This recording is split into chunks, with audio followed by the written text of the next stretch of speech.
All right, welcome back. We continue live. Bob Pompeani, Andrew Fillipponi with you on the Sports Call. Andrew, I want to get your take about football. It's opened up. A lot of people are pessimistic about the chances of completing a full season. We've seen what the Marlins were guilty of, and it's spread throughout their team rather quickly, and their games are going to be shut down until the weekend and presumably till next week. This was something avoidable, I thought. Those players didn't do what they had to do from a protocol point of view, but I'm curious your thoughts on what we've seen in the NFL. 6 New England Patriots have now decided to opt out, and that would include Patrick Chung along with Donta Hightower. This is a 3-time Super Bowl champ, and the Steelers were on the field today. They did some individual drills at training camp, but that's about it. They're not going to do all that much, but so far all their players are willing to play. New England's got a big problem, don't they? Well, with Hightower, I think that's not an easy one, Bob. I mean, that would be like if Devin Bush backed out right now. I mean, Tom Brady was the quarterback of the offense there, and this was the quarterback of the defense, the heart and soul of that unit. But, you know, I don't put anything past Belichick. We know he'll go by hook or by crook, quite literally.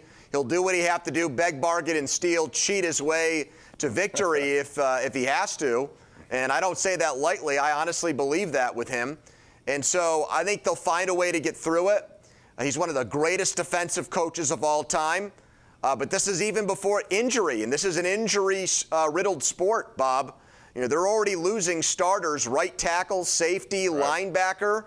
That's a lot for a team that's trying to replace the greatest quarterback of all time. No question. Back to the lines we go. We'll start tonight with Al in Bethel Park. Hello, Al. How are you? Hey, Bob. How you doing? Good. Thank you for calling. Hey, Al. Hey, Tony, let me run something by you. Sure. Everybody around here likes to talk about baseball needs a salary cap to compete. It's not fair. Let me give you 3 things that dispel that. Josh Donaldson, Moustakas in Cincinnati, and Christian Yelich. Donaldson signs with the Twins. They're about to go to their 3rd year in the playoffs. Moustakas signs with the Reds. And then Yelich signs a 12-year deal with the Brewers. Brewers in the 3rd year going to the playoffs. And you will throw Oakland in there. They're in the 3rd year in the playoffs. It's not a salary cap. Yes, it is. It's Bob nutting.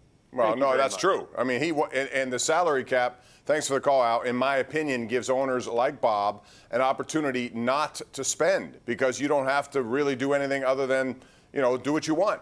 If you had a floor, which forces you to spend to a certain point, it would help. I think you need both, Andrew, and I'm always going to say that. But, you know, if you're willing to spend, you can make a difference. Milwaukee, I think, is the best example of that.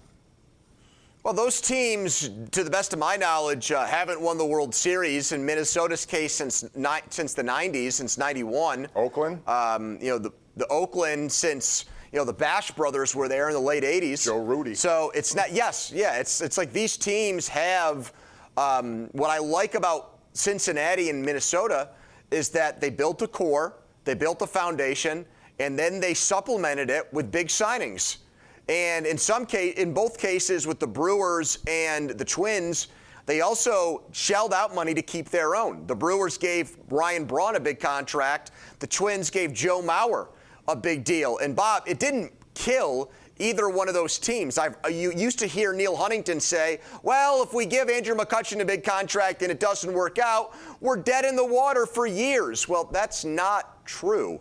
That was a myth that was, I think, perpetrated and propagated by the Pirates to make you feel like if you did commit to a franchise player and it didn't work, it was going to set your franchise back for a generation. Right. They've pretty much thrown that out there enough where people are starting to believe it, even though it's not their money.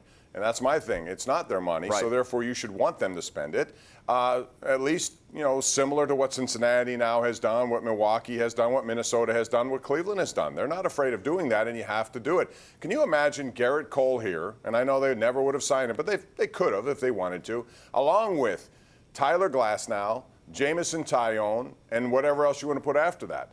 You know, Shane Baz is down there now. Watch one day he's going to turn into a star. I hate to keep bringing that up, but the point is they have choices in this matter to sign guys they want to, and they simply sometimes won't. Let's go to Pete in Squirrel Hill. What's up, Pete? How you doing? Hey, Pete. Guys, how are you tonight? Good. Hey, Bob, about the Pirate game tonight, after the last of the 7th innings on both teams, let's go to the top of the 8th. 1st and 3rd, nobody out for the Brewers. A fly ball to left field to Reynolds, which I don't think was a Little League home run. The baseball play, Bob, is to have Ryan Braun break from third base, drawing a throw from Reynolds, hopefully too high to be cut off. Okay? The guy on first can see that. He takes second. Right. Now you have second and third with nobody out.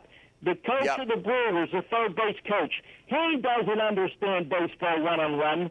So half of these coaches shouldn't be there, let alone half of the players. Once again, look what expansion has done. Thanks.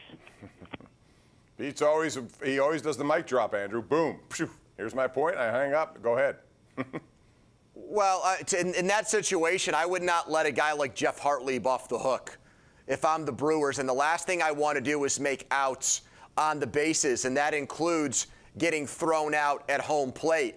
This Pirates bullpen, Bob, I'm not hurting anybody's feelings here. It's not very good. Birdie has been a revelation through his first 2 appearances. Credit to him for coming back from his injury.